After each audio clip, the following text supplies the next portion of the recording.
En 2011, le gouvernement de M. Sarkozy a demandé au CSA d'organiser un appel d'offres pour 6 nouvelles fréquences à exploiter sur la TNT.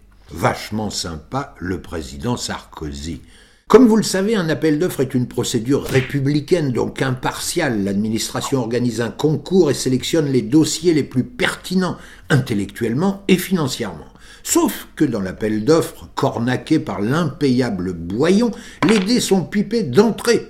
En effet, en 2005, lors de l'avènement de la TNT, le gouvernement de M. Chirac promettait des chaînes bonus, des cadeaux aux 3 grands groupes privés français, TF1, M6 et Canal+, pour les remercier d'on ne sait trop quoi. Mais le on ne sait trop quoi, ça ne passe pas à Bruxelles, qui refuse ces cadeaux contraires à la législation européenne.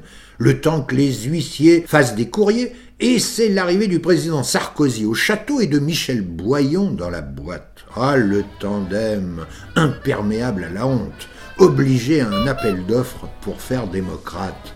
Mais entre-temps, Sarkozy entre en campagne, une ligne droitière se dessine, inspirée par notre bouche locale, M. Buisson.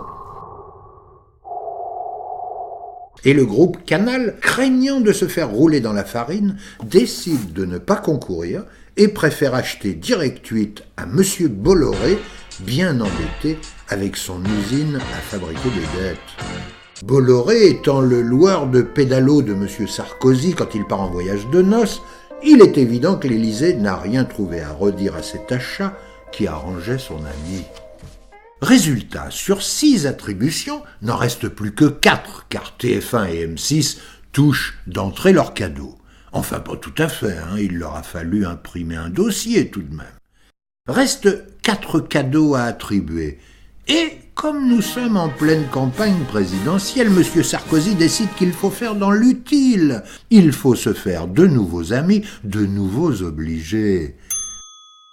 La seule lecture quotidienne du président Sarkozy étant l'Équipe, quand il arrive au bureau, va pour l'Équipe TV, une sorte de Telex AFP du résultat sportif. Reste 3.